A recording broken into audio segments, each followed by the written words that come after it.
بسم الله الرحمن الرحيم. باب قول النبي صلى الله عليه وسلم اللهم علمه الكتاب. وبالسند المتصل منا الى الامام الامام حافظ الحجه امير المؤمنين في الحديث ابي عبد الله محمد بن اسماعيل بن ابراهيم بن مغيرة بن بردزبة الجعفي البخاري رحمه الله تعالى، متعنا الله بعلومه وفيوده وبركاته آمين. قال حدثنا ابو معمر قال حدثنا عبد الوارث قال حدثنا خالد عن كلمة عن ابن عباس رضي الله تعالى عنهما وعنهم قال ذمني رسول الله صلى الله عليه وسلم وقال اللهم علمه الكتاب.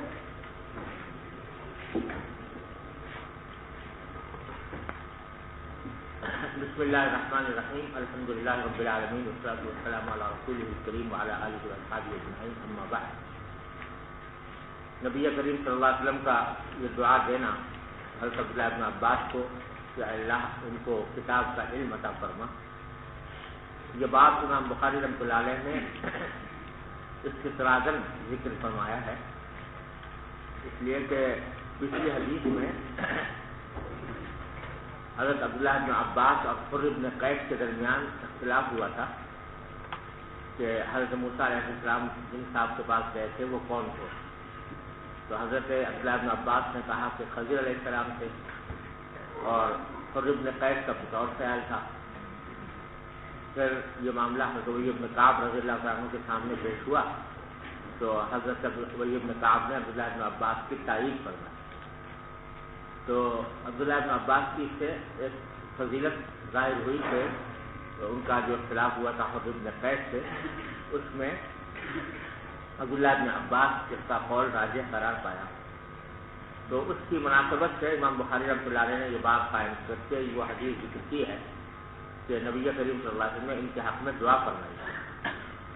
عبداللہ بن عباس رضی اللہ عنہ فرماتے ہیں کہ ضمنی رسول اللہ صلی اللہ علیہ وسلم، رسول کریم صلی اللہ علیہ وسلم نے مجھے لپٹایا.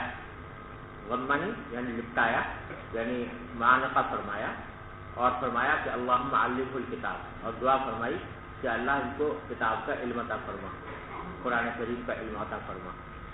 تو اس دعا کی برکت تھی کہ اللہ تبارک و تعالیٰ کے فضل و کرم سے قرآن کریم کی تفسیر میں عبداللہ بن عباس رضی اللہ عنہ کو بہت ہی نمایاں اور ممتاز مقام حاصل ہے، اور اسی وجہ سے ان کا قول جو ہے وہ راجح قرار پایا. اس مناسبت سے امام بخاری نے یہ ذکر کیا. جی.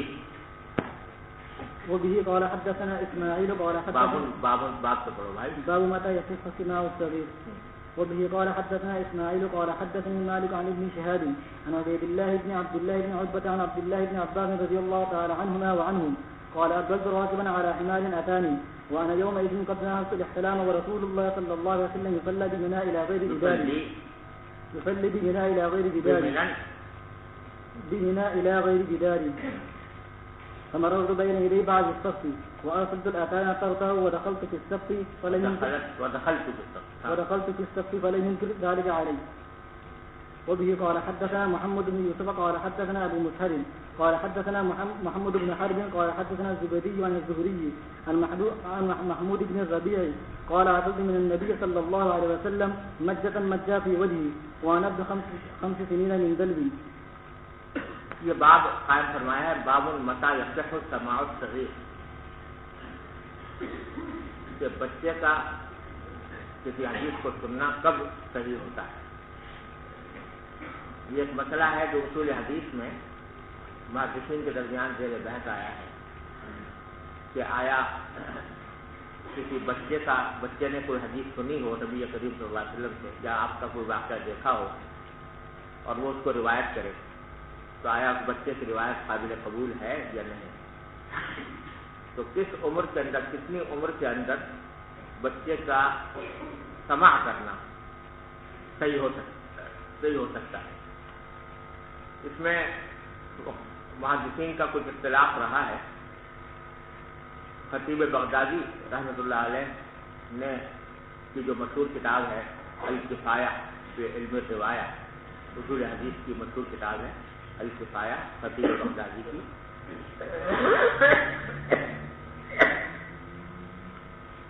اس میں انہوں نے حضرت یحییٰ بن معین رحمہ اللہ کا قول نقل کیا ہے. یحییٰ بن معین جو ہے وہ جرح و تعدیل کے امام ہیں، رجال کے امام ہیں، ان کا یہ قول نقل کیا ہے کہ سماع کے لیے بلوغ ضروری ہے، یعنی نابالغ بچے کا سماع معتبر نہیں، جب تک بالغ نہ ہو جائے اس وقت تک وہ اگر کوئی حدیث سننے کا دعویٰ کرتا ہے کہ میں نے فلاں حدیث سنی تھی نبی کریم صلی اللہ علیہ وسلم سے، اور بعد میں روایت کرتا ہے، چاہے روایت کرتا ہو بلوغ کے بعد، لیکن واقعہ بیان کرتا ہے کہ جب میں نابالغ تھا تو اس وقت میں نے رسول کریم صلی اللہ علیہ وسلم سے یہ بات سنی تھی یا آپ کا یہ فعل دیکھا تھا، تو یحییٰ ابن معین کا یہ قول نقل کیا ہے کہ وہ معتبر نہیں۔ حدیث کے معتبر ہونے کے ضروری ہے کہ جس وقت کا واقعہ کوئی صحابی بیان کروا رہے ہیں یا کوئی راوی بیان کر رہے ہیں تو اس وقت وہ خود بالغ ہو، نابالغ ہونے کی حالت میں اگر کوئی بات دیکھی ہے یا سنی ہے تو اس کا اعتبار نہیں۔ یہ یحییٰ ابن معین کی طرف منسوخ کیا ہے خطیب بغدادی نے، اور وہ استدلال کرتے ہیں اس واقعے سے کہ عبداللہ ابن عمر رضی اللہ تعالیٰ عنہ کو غزوہ احد میں نبی کریم صلی اللہ علیہ وسلم کے سامنے پیش کیا گیا تو اس وقت تک وہ بالغ نہیں ہوئے تھے، تو آپ نے ان کو غزوہ احد میں جانے کی اجازت نہیں دی۔ بعد میں غزوہ احزاب کا جب موقع آیا تو اس وقت وہ بالغ ہو چکے تھے تو آپ نے ان کو غزوے میں جانے کی اجازت دی۔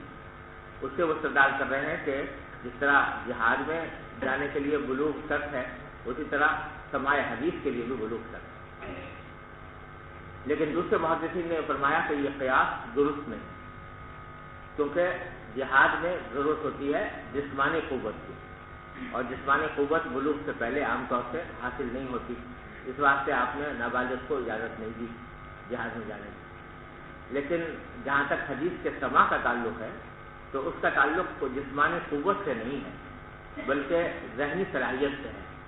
اگر صلاحیت ہے تو وہ حدیث کو سمجھ بھی سکتا ہے، واقعہ کوئی دیکھا ہو تو اس کا بھی ادراک اس کو ہو سکتا ہے، اس واسطے جہاد کے اوپر قیاس نہیں کیا جا سکتا سماع حدیث سے۔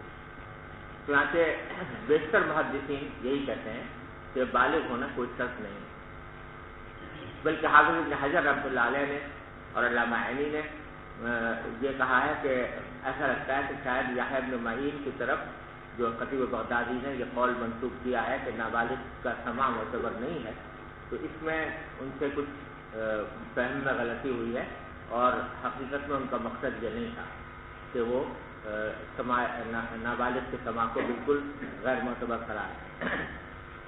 اب پھر اگر بلوغ شرط نہیں ہے تو کتنی عمر کا سماع معتبر ہو؟ اس میں بعض حضرات نے یہ قول اختیار کیا کہ 7 سال کی عمر ہونی چاہیے، کم سے کم 7 سال کی عمر ہو بچے کی، تو پھر وہ اگر کوئی حدیث سنے یا دیکھے تو اس کا وہ بعد میں روایت کرے تو قابل اعتبار ہے، اور 7 سال سے کم ہو تو قابل اعتبار نہیں ہے۔ اور اس میں انہوں نے استدلال کیا اس حدیث سے جس میں رسول کریم صلی اللہ علیہ وسلم نے فرمایا کہ جب بچہ 7 سال کا ہو جائے تو اس کو نماز کی تعلیم دو، تو فرماتے ہیں کہ جس طرح نماز کی تعلیم دینے کے لیے کوئی اس طرح سے سمجھ اس کی معتبر قرار دی نبی کریم صلی اللہ علیہ وسلم نے، تو یہاں پر بھی وہ معتبر ہونی چاہیے۔ لیکن اس میں زیادہ محقق بات وہ ہے جو علامہ ابن حمام رحمۃ اللہ علیہ نے بیان فرمائی ہے۔ علامہ ابن حمام جو فتح القدیر کے مصنف ہیں، ہدایات سارے ہیں اور بڑے محقق بزرگ گزرے ہیں، تو ان کا قول یہ ہے کہ بھائی در حقیقت سماع کے سلسلے میں کوئی خاص مدت یا عمر مقرر کرنا ممکن نہیں ہے، بلکہ یہ ہر بچے کی اپنی صلاحیت پر موقوف ہے، اور اس بات پر موقوف ہے کہ وہ کیا بات روایت کر رہا ہے۔ بعض چیزیں ایسی ہیں جو معمولی نوعیت کی ہیں، وہ 7 سال کا بچہ بلکہ 7 سال سے کم عمر کا بچہ بھی اگر روایت کرے تو اس کو روایت کرنے میں کوئی خرابی نہیں ہے۔ جیسے کہ آپ یہ روایت آ رہی ہے محمود بن ربیع کی، محمود بن ربیع چھوٹے سے بچے تھے نبی کریم صلی اللہ علیہ وسلم کے عہد مبارک میں، اور 5 سال کی عمر تھی، تو یہ کہتے ہیں مجھے یاد ہے کہ نبی کریم صلی اللہ علیہ وسلم نے میرے چہرے پر ایک مرتبہ کلی فرمائی تھی۔ تو اب یہ بات کہ نبی کریم صلی اللہ علیہ وسلم نے ان کے چہرے پر کلی کی، یہ ایسا کوئی مسئلہ نہیں ہے کہ 5 سال کے بچہ یاد نہ رکھ سکے، یہاں معتبر ہو جائے گی ان کی بات۔ لیکن اگر 5 سال کی عمر ہے اور کوئی بچہ جو ہے بیع سلم کا مسئلہ روایت کر رہا ہے تو وہ جو ہے اس عمر کے لیے کے مناسبت سے وہ یہ بات سمجھ میں آنے والی نہیں ہے کہ 5 سال کا بچہ جو ہے وہ بیع سلم کے باریکیوں کو روایت کرے، تو اس وقت معتبر نہیں ہوگی۔ تو دیکھنا یہ پڑتا ہے کہ وہ بچہ کس نوعیت کا ہے، اس کی ذہنی صلاحیت کیا ہے، اور دوسرے یہ کہ جو بات وہ روایت کر رہا ہے آیا وہ اس لائق ایسی بات ہے کہ اس عمر کا بچہ اس کو روایت کر سکے۔ تو اگر وہ ایسی ہے تو قبول کر لی جائے گی، اور اگر ایسی نہیں ہے تو پھر قبول نہیں کی جائے گی۔ لہذا کوئی عمر متعین کرنا ضروری نہیں، سمجھے نا، بلکہ ہر روایت میں کو اپنے حالات کے لحاظ سے دیکھا جائے گا کہ آیا یہ روایت قابل قبول ہونی چاہیے یا نہیں ہونی چاہیے، اور یہی بات جو ہے وہ زیادہ صحیح اور راجح ہے۔ یہاں پر امام بخاری رحمۃ اللہ علیہ نے 2 روایتیں نقل کی ہیں اس باب میں، اور دونوں روایتوں میں ایک طرف تو ایک روایت سے تردید مقصود ہے اس قول کی جو یحییٰ ابن معین کی طرف منسوب ہے کہ بالغ ہونا ضروری ہے روایت کے لیے، اور دوسری روایت نقل کی ہے ان لوگوں کی تردید کے لیے جو یہ کہتے ہیں کہ 7 سال کی عمر ہونی ضروری ہے۔ تو پہلی حدیث جو روایت کی ہے وہ حضرت عبداللہ بن عباس رضی اللہ تعالیٰ عنہما کا واقعہ ہے۔ قال اقبلت راكبا على حمار اتام، کہ میں ایک مرتبہ سوار ہو کر آیا ایک گدھے پر جو در حقیقت گدھی تھی۔ حمار بطور اس میں جنس استعمال فرمایا ہے، اور اتان اس سے بدل ہے، اور مراد اتان کہتے ہیں حمار کی مؤنث کو گدھی۔ تو میں گدھی پر سوار ہو کر آیا، وأنا يومئذ قد ناهزت الاحتلام، اور اس دن میں بلوغ کے قریب پہنچ چکا تھا۔ ناهزت کے معنی قاربت، یعنی میں قریب آ گیا تھا، کہے کہ احتلام کے یعنی بالغ ہونے کے، تو بالغ ہونے کے قریب تھا، ابھی تک بالغ نہیں ہوا تھا لیکن بالغ ہونے کے قریب تھا۔ اس وقت میں گھوڑے پر گدھی پر سوار ہو کر آیا، ورسول اللہ صلی اللہ علیہ وسلم یصلی بمنی، اور نبی کریم صلی اللہ علیہ وسلم اس وقت منی میں نماز پڑھا رہے تھے، الی غیر جدار، اور ایسی جگہ پر نماز پڑھا رہے تھے کہ سامنے کوئی دیوار نہیں تھی۔ فمررت بین یدی باب الصف، تو سب کے کچھ حصے کے سامنے سے میں گھوڑے پر اس پہ گدھی پر سوار ہو کر گزرا، وارسلت الاتان ترتا، اور گدھی کو میں نے چھوڑ دیا کہ وہ چرتی رہے۔ ترتا رتا یرتا تمہارا چرنا، تو میں نے گدھی کو چھوڑ دیا، اتر گیا گدھی پہ سے، اس کو چرنے کے لیے چھوڑ دیا کہ وہ چرتی رہے۔ وہ دخلت بالصف، اور میں صف میں آ کر داخل ہو گیا نماز میں۔ فلم ينكر ذلك علیہ، تو حضور نے آپ نے اس کے اوپر کوئی نکیر نہیں فرمائی، اور اس کو ینکر بھی پڑھ سکتے ہیں مجہول، کہ اس بات پر میرے اس عمل پر کوئی نکیر نہیں کی گئی، یعنی نہ نبی کریم صلی اللہ علیہ وسلم نے فرمائی نہ دوسرے صحابہ کرام نے فرمائی۔ اصل میں بتانا چاہتے ہیں حضرت عبداللہ بن عباس اس حدیث کے ذریعے کہ یہ جو ایک حدیث آتی ہے نا جو آپ نے مشکاۃ میں پڑھی ہوگی کہ تقطع الصلاۃ المرأۃ والکلب والحمار او کما قال صلی اللہ علیہ وسلم، کہ عورت اور کتا اور گدھا یہ نماز کو قطع کر دیتے ہیں۔ اس کے ظاہر سے بعض لوگوں نے یہ سمجھا کہ اگر گدھا سامنے سے گزر جائے نماز کے دوران، یا کتا گزر جائے یا عورت گزر جائے تو اس سے نماز فاسد ہو جاتی ہے۔ حالانکہ حدیث کا منشا یہ نہیں ہے، بلکہ یہ بتایا کہ ان چیزوں کے گزرنے سے نماز کا خشوع جو ہے عام طور سے فوت ہو جاتا ہے۔ یہ مقصد تھا اس کا بیان کرنے کا، یہ مطلب نہیں تھا کہ اس کے گزرنے سے نماز فاسد ہو جائے۔ تو حضرت عبداللہ بن عباس رضی اللہ عنہ یہ واقعہ بیان کر کے ان لوگوں کی تردید فرمانا چاہتے ہیں جو یہ کہتے تھے کہ گدھے کے سامنے سے گزرنے سے نماز فاسد ہو جاتی ہے۔ تو فرماتے ہیں کہ میں خود گدھی پر سوار ہو کر آیا تھا، اور گدھی کو میں نے سامنے چھوڑ دیا تھا، وہ سب کے سامنے چل رہی تھی، اور نبی کریم صلی اللہ علیہ وسلم نماز پڑھا رہے تھے، اور میرے اس عمل پر کوئی نکیر بھی نہیں فرمائی آپ نے، اور نماز کو جاری بھی رکھا۔ تو اس سے معلوم ہوا کہ گدھے کے سامنے سے گزرنے سے کوئی نماز فاسد نہیں ہوتی، سمجھ لیں نا۔ اب یہاں لانے کا منشا یہ ہے کہ عبداللہ بن عباس رضی اللہ تعالیٰ عنہ فرما رہے ہیں کہ میں اس وقت تک بالغ نہیں ہوا تھا، نابالغ تھا۔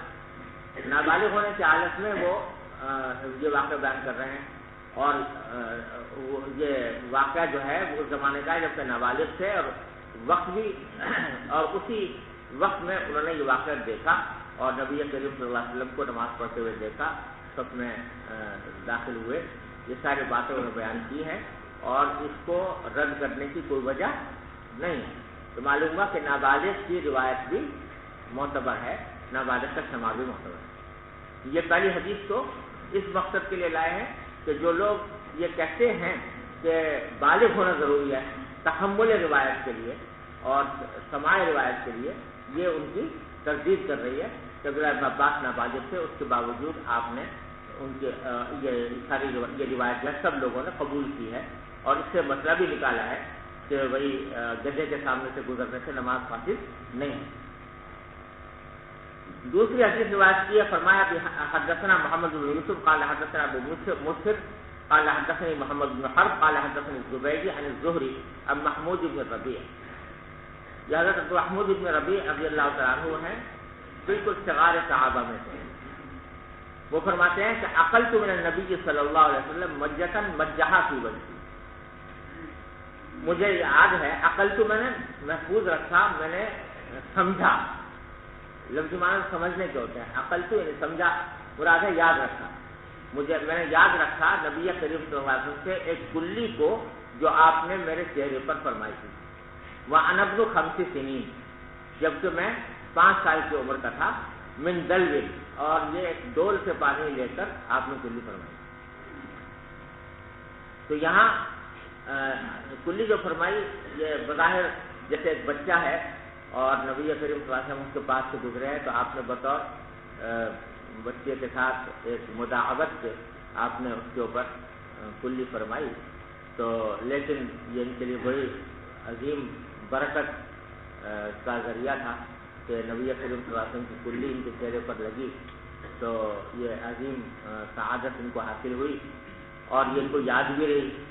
تو اب یہ جو واقعہ بیان کر رہے ہیں، یہ اس وقت کا بیان کر رہے ہیں جبکہ ان کی عمر کل 5 سال کی.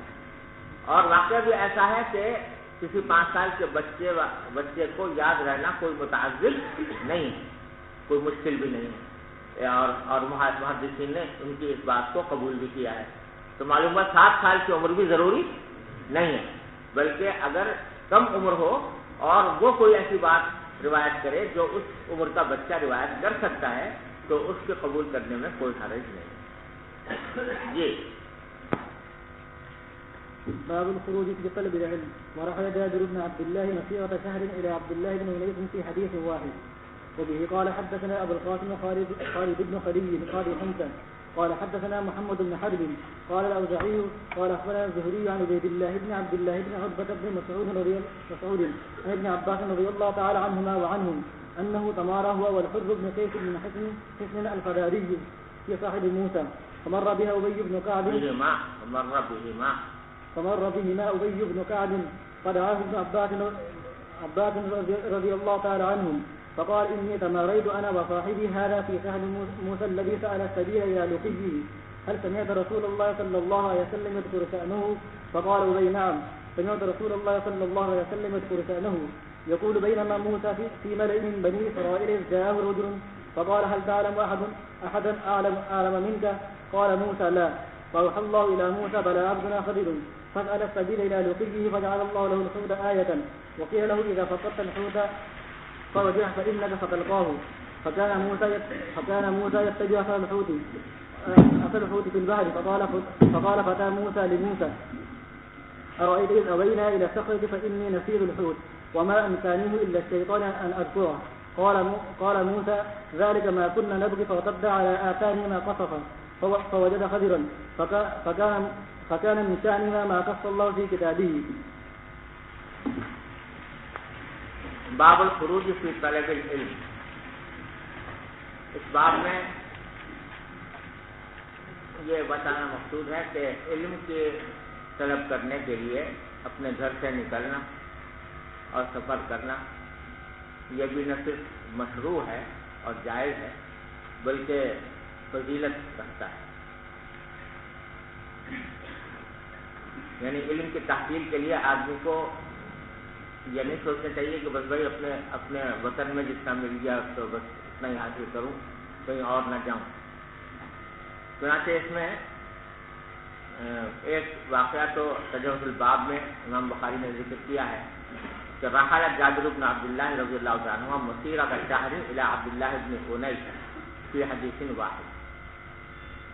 حضرت جابر بن عبداللہ رضی اللہ تعالیٰ عنہ نے سفر کیا، رحلہ سفر کیا، کتنا سفر کیا؟ مسیرۃ الشہر، 1 مہینے کی مسافت کا سفر کیا عبداللہ بن انیس رضی اللہ عنہ کے پاس، اور کس لیے کیا؟ صرف ایک حدیث کے طلب کرنے کے لیے، ایک حدیث ان سے سننے کے لیے۔ اللہ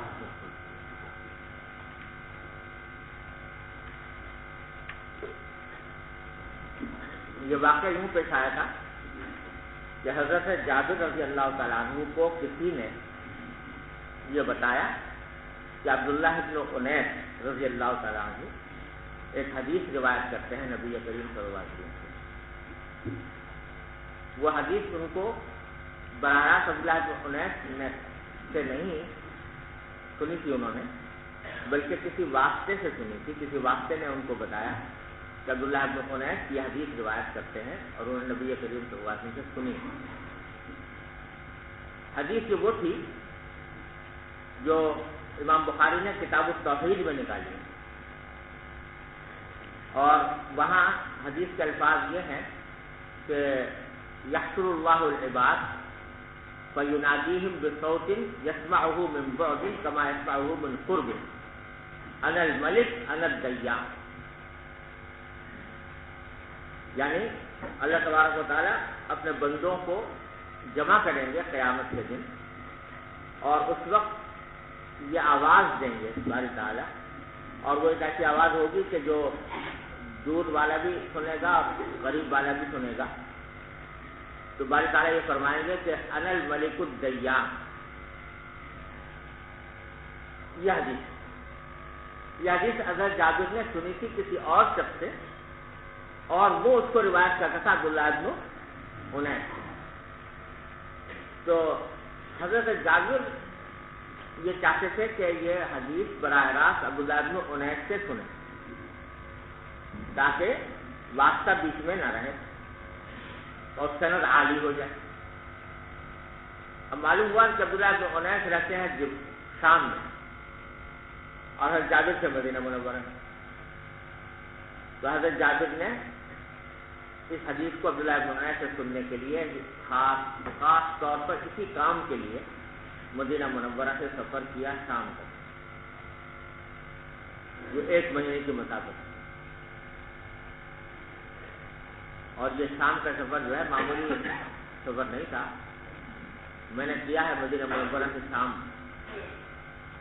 گیا ہوں میں، تو سارا راستہ جو ہے بڑا ہی جٹیل صحرا پڑتا ہے، جس میں نہ کہیں دور دور تک کوئی پانی کا نام و نشان نظر آتا ہے، نہ کوئی بستی نظر آتی ہے، نہ کوئی خاص درخت ورخت نظر آتے ہیں، جٹیل میدان۔ تو وہ اتنا لمبا سفر، ایک پرمشقت سفر 1 مہینے کا کیا، عبداللہ بن انیس تک پہنچے، اور جا کر ان سے پوچھا کہ میں نے یہ سنا ہے کہ آپ یہ حدیث روایت کرتے ہیں، تو میں آپ سے براہ راست سننے کے لیے آیا۔ عبداللہ بن انیس نے وہ حدیث سنائی، اور کہا بھی ان سے کہ اب آپ اس دور سفر کر کے آئے ہیں تو کچھ دیر بیٹھیے، کچھ آرام کیجیے، میرے پاس رہیے۔ انہوں نے کہا نہیں، بس میں نے تو یہ سفر صرف حدیث کو سننے کے لیے کیا تھا، اب میں بیٹھنے کے بیٹھوں گا نہیں، الحمدللہ میرا مقصد حاصل ہو گیا، تو اسی وقت واپس رہا۔ تو حضرات صحابہ کرام رضی اللہ تعالیٰ عنہم کو اور بعد کے تابعین اور بزرگان دین کو ایک حدیث کے سننے کے لیے بھی اتنے لمبے لمبے سفر کیے ہیں۔ اور یہ تو ایک واقعہ امام بخاری نے یہاں ذکر کیا ہے، اور بھی متعدد واقعات ہیں۔ حضرت ابی بن کعب رضی اللہ عنہ کا واقعہ ہے، تو انہوں نے بہت لمبا سفر کیا صرف ایک حدیث کو سننے کے لیے۔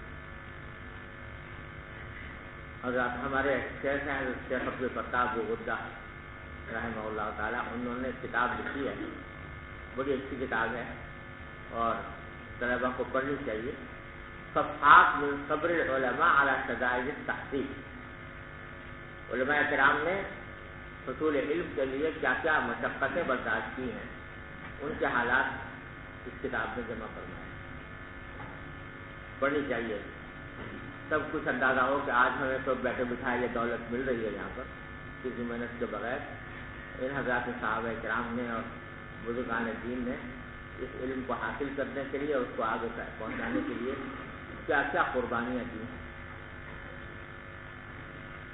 بارہ امام بخاری اس کو یہاں پر لا کر یہ بتانا چاہتے ہیں کہ طلب علم کے لیے سفر کرنا یہ بھی بڑا اہم اور فضیلت کا کام ہے۔ اور پھر آگے حدیث روایت کی ہے حضرت موسیٰ اور حضرت خضر علیہ السلام کی، کہ موسیٰ علیہ السلام نے ایک مرتبہ کہہ دیا تھا کہ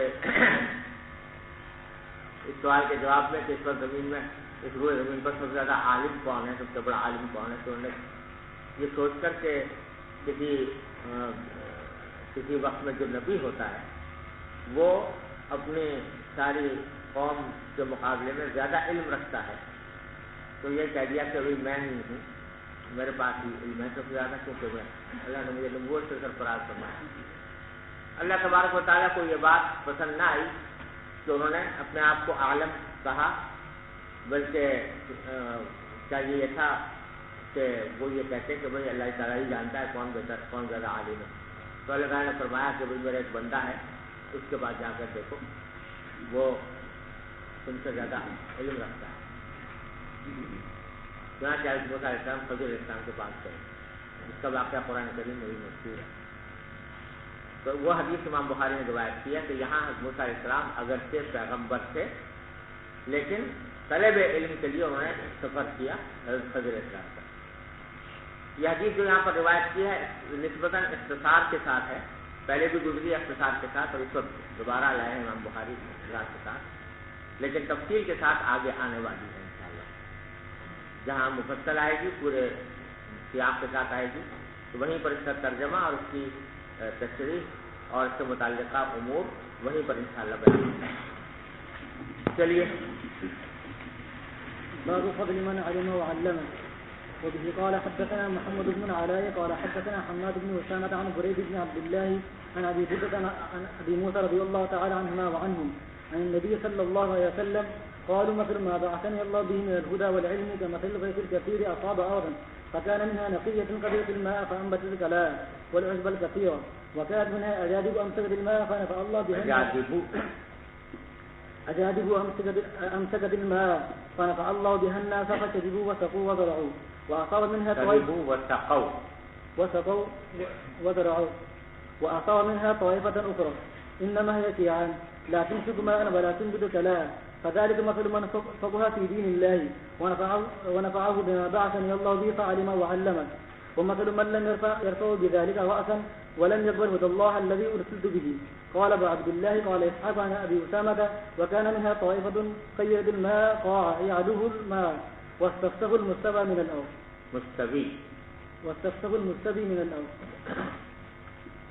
باب فضل من علم وعلم. اس شخص کی فضیلت جس نے خود بھی علم حاصل کیا اور دوسروں کو علم پڑھایا بھی سکھایا بھی. اس میں حدیث روایت کی ہے حضرت ابو موسیٰ اشعری رضی اللہ تعالیٰ عنہ اس کو روایت کرتے ہیں نبی کریم صلی اللہ علیہ وسلم سے. اس حدیث میں آپ نے انسانوں کی 3 قسمیں بیان فرمائی اور تینوں کی تشبیہ دی ہے. فرمایا کہ جب کوئی بارش برستی ہے آسمان سے تو زمینیں 3 قسم کی ہوتی ہیں اور تینوں قسم کی زمینوں میں اس بارش کے نتائج مختلف ظاہر ہوتے ہیں. ایک زمین ایسی ہے کہ جو نرم ہے، قابل زراعت ہے، اس پر جب بارش برستی ہے تو وہ نہ صرف یہ کہ خود سیراب ہوتی ہے وہ زمین بلکہ پانی کو اپنے اندر جذب کر لیتی ہے اور پانی کو جذب کرنے کے نتیجے میں وہ اس سے گھاس پھوس پیدا ہوتی ہے.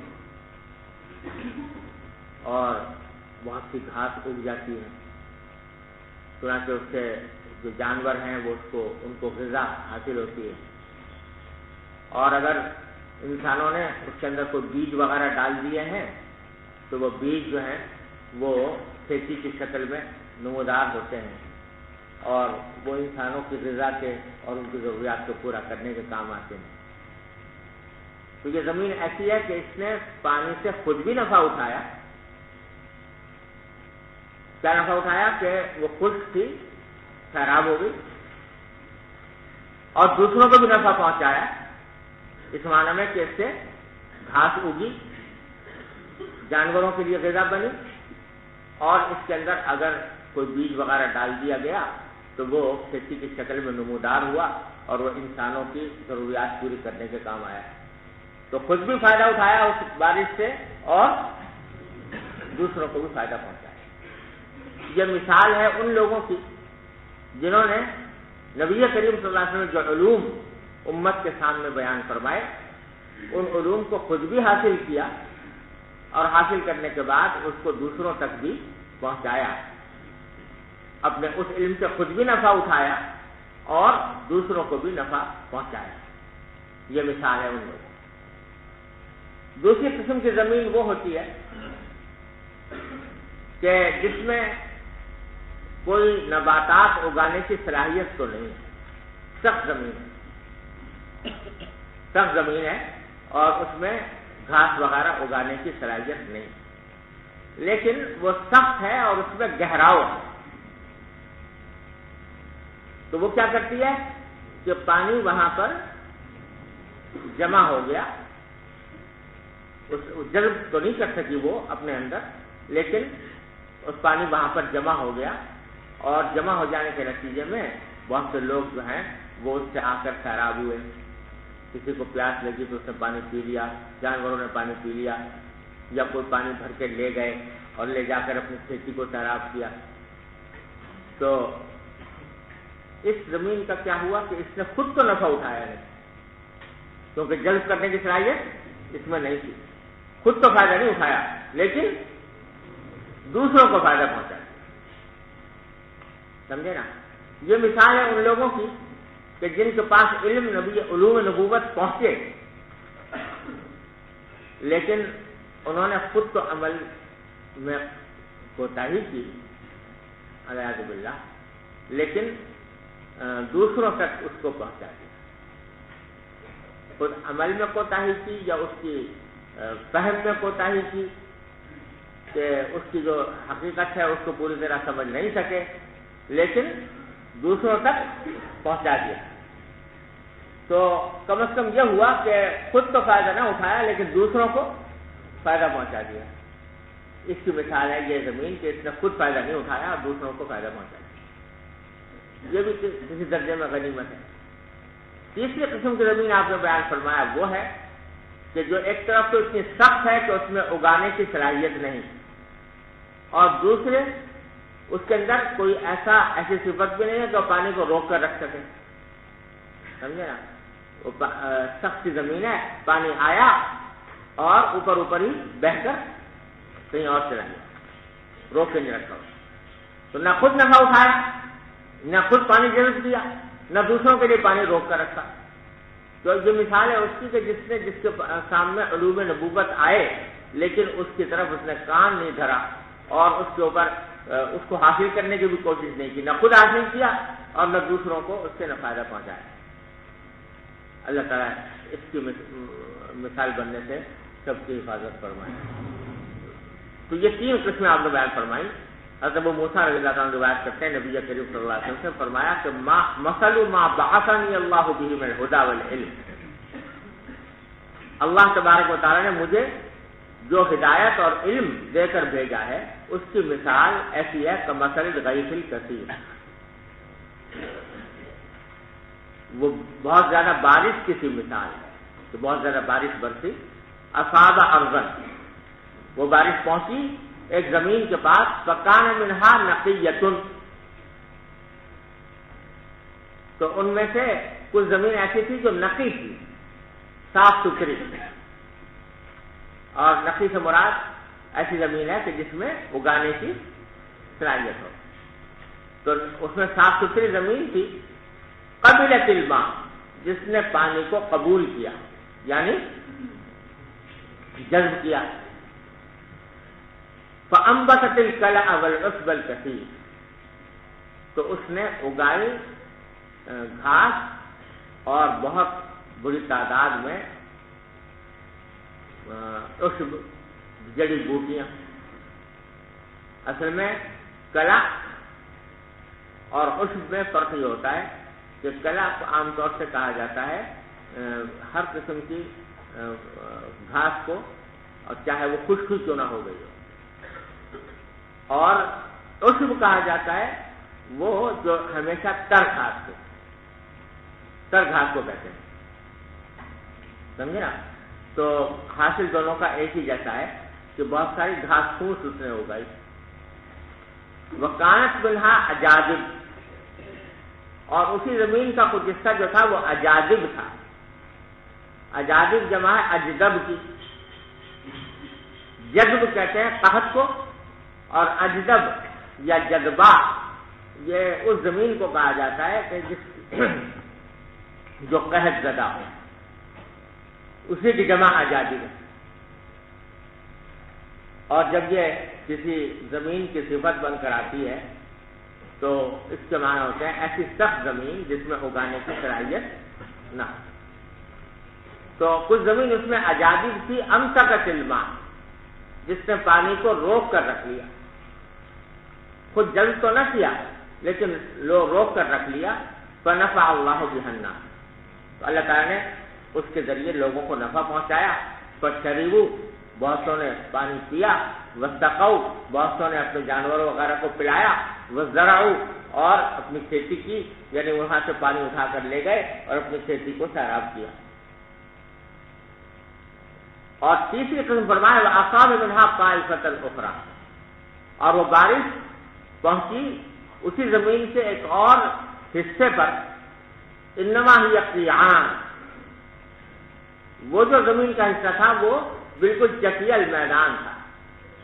قیعان جمع قاع کی ہے، اور قاع کہتے ہیں چٹیل میدان کو جس میں کوئی ابھار وغیرہ نہ ہو، اس کو قاع کہتے ہیں، اور اسی کی جمع قیعان ہے.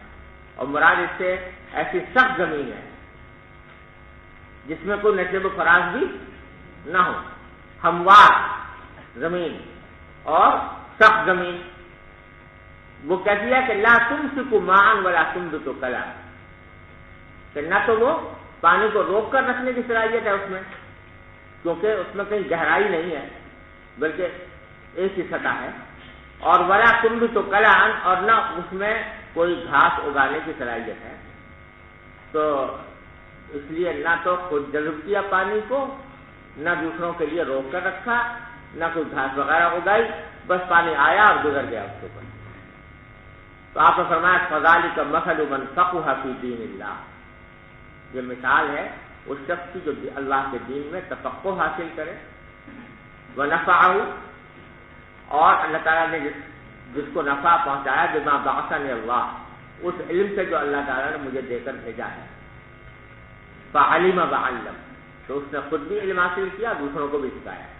ومثل من لم يرفع بذلك رأسا، اور یہ مثال دوسری مثال اس کی ہے کہ جس نے کہ اپنا سر اٹھا کے بھی نہیں دیکھا اس ہدایت کی طرف جو اللہ تعالیٰ کی طرف سے نبی کریم صلی اللہ علیہ وسلم کے ذریعے بھیجی گئی تھی.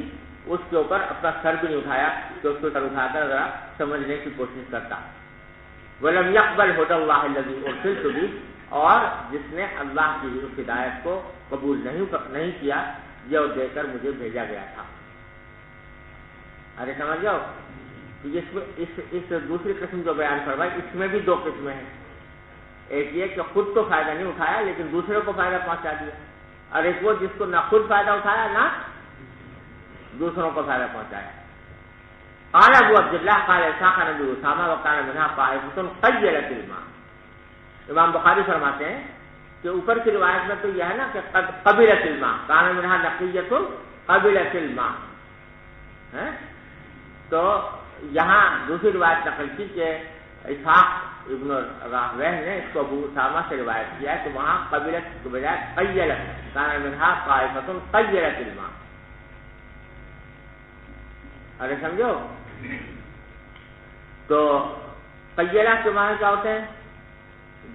جمع کر لینا، پانی کو جمع کر لینا.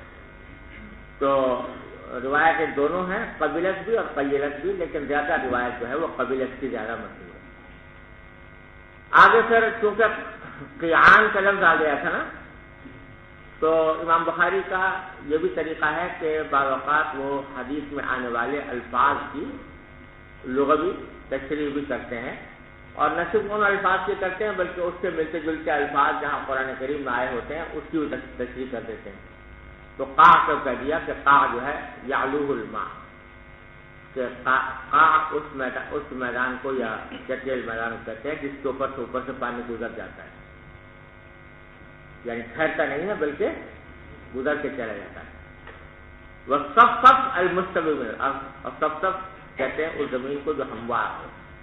پڑھے میں قاع صفصف لا تری فیہا عوجا ولا امتا، تو صفصف آیا تھا نا قرآن کریم میں، تو اس کے قاع کے ساتھ اس بات اس کی بھی تشریح کر دی کہ یہ ہموار زمین کو کہا جاتا ہے. جی باب رفع العلم وظهور الجهل. وقال ربيعة لا ينبغي لأحد عنده شيء من العلم أن يضيع نفسه. وبه قال حدثنا عمران بن ميسرة قال حدثنا عبد الوارث عن عبد التياح عن أنس رضي الله تعالى عنهما وعنهم قال رسول الله صلى الله عليه وسلم إن من أشراط الساعة أن يرفع العلم ويثبت الجهل وتشرب الخمر ويظهر الزنا. وبه قال حدثنا مسدد قال حدثنا يحيى بن سعيد عن شعبة عن قتادة عن أنس رضي الله تعالى عنهما وعنهم قال لو حدثنكم حديثا لا يحدثكم أحد بعدي سمعت رسول الله صلى الله عليه وسلم يقول إن من أشراط الساعة أن يقل العلم ويظهر الجهل ويظهر الزنا وتكثر النساء ويقل الرجال حتى يكون 50 امرأة القيم الواحد.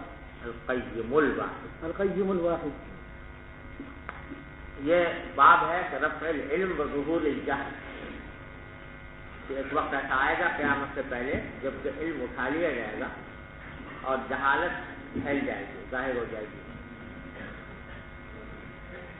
اب اس میں ترجمۃ الباب میں تعلیقاً قول نقل کیا ہے حضرت ربیعۃ الرائے کا. یہ ربیعہ ان کا نام ہے اور رائے ان کا لقب ہے، ربیعۃ الرائے. رائے پہلے زمانے میں کہتے تھے جو فقہ کے اندر مشغول ہوتا تھا نا اس کو ویسے یہ صاحب رائے. رائے جس کو اردو میں رائے کہتے ہیں نا، تو جو لوگ فقہ میں مشغول ہوتے تھے، احکام شریعہ سے مستنبط کرنے میں مشغول ہوتے تھے، ان کو اصحاب الرائے کہا جاتا ہے. تو ربیعہ کے ساتھ یہ لقب لگا ہوا ہے.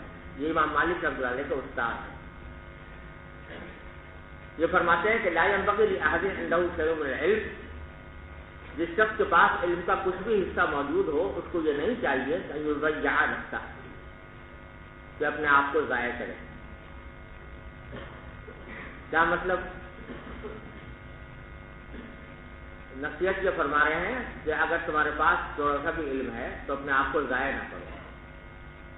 کس طرح نہ کرو؟ ایک تو ضائع کرنے کا مطلب یہ ہے کہ علم تو حاصل کر لیا لیکن پھر اس کو محفوظ نہیں رکھا، بھلا دیا، تو یہ اپنے آپ کو ضائع کرنا ہوا. دوسرا ضائع کرنے کا مطلب یہ ہے کہ علم تو حاصل کیا مگر عمل اس کے اوپر نہ کیا، یہ بھی علم کو ضائع کرنا ہے. اور تیسرے معنی ضائع کرنے کے یہ ہے کہ وہ علم تو اپنے پاس تھا، اب وہ علم کسی نااہل کو پڑھایا جس سے بجائے کوئی فائدہ پہنچنے کے نقصان کا اندیشہ. جیسے کوئی ایسے اہل فتنہ کو پڑھائے علم جو اس علم کو حاصل کر کے امت میں فتنہ پیدا کرے، تو یہ بھی اپنے آپ کو ضائع کرنا ہے، اپنے علم کو ضائع کرنا ہے. تو مطلب کہنے کا یہ ہے کہ جب اللہ تعالیٰ نے علم عطا فرمایا تو یہ اللہ تعالیٰ کی بہت بڑی عظیم نعمت ہے جو کسی شخص کو حاصل ہوئی. اب اس کو چاہیے کہ علم کی نعمت کی قدر کرے اور اپنے آپ کو ضائع ہونے سے بچائے، جس کا مطلب یہ ہے کہ ایک طرف نہ تو اس کو بھلائے اس علم کو، اس کو یاد رکھنے کی کوشش کرے، اس کو محفوظ رکھے. دوسرا یہ کہ جو علم حاصل کیا اس پر خود بھی عمل کرے، اور تیسرے یہ کہ وہ ایسے ہی لوگوں تک پہنچائے وہ علم جو اس کی قدر جاننے والا ہے، قدر کا جاننے والا ہے. نہ اہلوں کے سامنے اگر علم کی بات تم بیان کرنا شروع کر دو تو ان کو قدر تو کچھ ہوگی نہیں، اور اپنا وقت تمہارا ضائع ہوگا، تو اپنے آپ کو ضائع کرنا ہوگا. یہ تینوں باتیں اس میں داخل ہیں. اب آگے حدیث نقل کی ہے حضرت انس رضی اللہ تعالیٰ عنہ کی کہ نبی کریم صلی اللہ علیہ وسلم نے ارشاد فرمایا ان من اشراط الساعۃ ان یرفع العلم، قیامت کی علامتوں میں سے ایک علامت یہ ہے کہ علم اٹھا لیا جائے گا.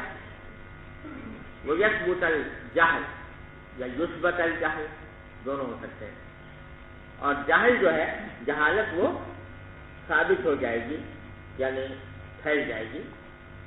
اور تشرب الخمر، اور شرابیں پی جائیں گی. ویظہر الزنا، اللہ بچائے زنا کا عام رواج ہو جائے گا. یہ سب باتیں نبی کریم صلی اللہ علیہ وسلم نے علامات قیامت کے طور پر بیان فرمائی. تو اس میں ایک علامت یہ ہے کہ علم اٹھا لیا جائے گا. کیا مانا؟ کہ لوگوں میں سے جو علم کی روح ہے وہ ختم ہو جائے گی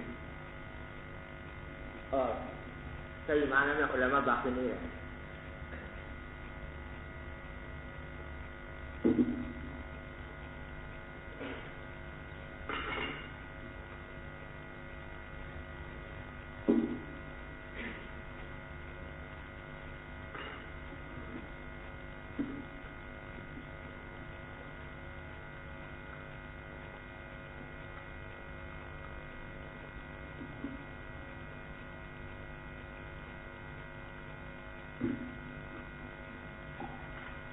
یہاں ایک سوال یہ پیدا ہوتا ہے کہ اس جگہ تو علامات قیامت میں یہ بیان فرمایا گیا ہے کہ علم اٹھا لیا جائے گا، جہالت پھیل جائے گی، اور بعض روایتوں میں جن میں سے ایک روایت مسند احمد میں مروی ہے یہ مذکور ہے کہ علم پھیل جائے، یفشل علم. اس میں دو روایتیں یفشل علم اور یفشل قلم. قلم پھیل جائے گا اور ایک میں علم پھیل جائے گا. تو اس سے معلوم ہوتا ہے کہ قیامت کے قریب علم کم نہیں ہوگا بلکہ بڑھ جائے. تو بظاہر اس حدیث میں اور اس حدیث میں تعارض معلوم ہے، لیکن علماء کرام نے ان دونوں میں تطبیق یہ دی ہے کہ علم کے ایک معنی تو یہ ہے کہ ظاہری نقوش و حروف کا علم، یہ تو اس کی تو کثرت ہو جائے، جیسا کہ ہم آج دیکھ رہے ہیں کہ علم کے جو ذرائع ہیں وہ بہت بڑھ گئے ہیں پہلے کے مقابلے. آپ دیکھو پریس آ گیا، پہلے پریس نہیں تھا، ہاتھ سے کتابیں لکھی جاتی، اب پریس کے ذریعے چھپ گیا، ہزاروں نسخے ایک مرتبہ میں چھپ گئے، آرام سے تقسیم ہو رہے ہیں، لوگ لے رہے ہیں اور اپنے پاس رکھ رہے ہیں. پہلے فہرستوں کا رواج نہیں تھا، کتابوں کی مفصل فہرستیں نہیں ہوتی تھی، تو پوری کتاب پڑھے آدمی تو پھر اس سے کوئی حدیث وغیرہ نکالے. اب فہرستیں آ گئی ہیں، انڈیکسیں بن گئی. اب تو کمپیوٹر آ گیا ہے اور کمپیوٹر سے آپ ایک انگلی دباؤ تو یہ لفظ کہاں کہاں ہے سب اس جگہ نکال کے لے آتا ہے. نئی نئی کتابیں لکھی جا رہی ہیں پرانے مخطوطات جو نایاب ہو چکے تھے دوبارہ چھپ رہے ہیں، یہ سارا کچھ ہو رہا ہے، اور وہ کتابوں کا شمار ہے جو لگا ہوا ہے۔ تو اس معنی میں تو علم جو ہے بڑھ رہا ہے، یا اس میں پھیلاؤ پیدا ہو رہا ہے، اس کا رواج بڑھ رہا ہے۔ تو اس معنی میں تو وہ بات ہے جو حدیث میں فرمایا گیا کہ یکفر العلم یکفر القلم۔ لیکن دوسری طرف جہاں فرمایا گیا کہ علم اٹھا لیا جائے گا یا جہالت ظاہر ہو جائے گی، تو اس سے مراد یہ ہے کہ علم کی حقیقت ختم ہو۔ اب علم کو کوئی پڑھ رہا ہے، علم دین کو، اور مقصود نہ عمل کرنا ہے، نہ دوسروں تک اس کی تبلیغ اور تبلیغ کرنی ہے، دعوت دینی ہے، مقصد صرف ایک فلسفہ ہے، ایک تاریخی طور پر۔ آج کل جو عام طور سے یونیورسٹیوں میں جو تعلیم ہو رہی ہے، اسلامیات کی تو ہے موجود تعلیم، اسلامک اسٹڈیز، اور خاص طور پر جو مغربی ملک ہیں اس میں غیر مسلم پڑھا رہے ہیں، اسلامک اسٹڈیز کے شعبے ہیں، اس میں لوگ ماسٹر کر رہے ہیں، پی ایچ ڈی کر رہے ہیں، ڈاکٹر بن رہے ہیں اسلامی علوم کے، سمجھے، اور غیر مسلم پڑھا رہے ہیں۔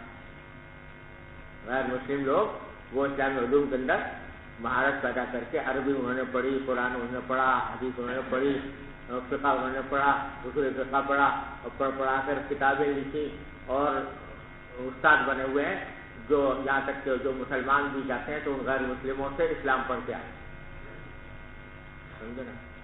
اب کیا ہوتا ہے کہ وہ جو پڑھ رہے ہیں نا، وہ اس لیے نہیں کہ یہ کوئی برحق چیز ہے یا کوئی ایسی چیز ہے جس سے اپنی زندگی میں کوئی نفع اٹھانا ہے، بلکہ ایسا ہے جیسے کہ تم یونان کی تاریخ پڑھنے لگو آج، تو یونان کی تاریخ پڑھنے سے سوائے معلومات حاصل کرنے کے کچھ اور مقصود نہیں، اس سے کوئی اپنی زندگی میں کوئی وہ اثر انداز نہیں ہو سکتا۔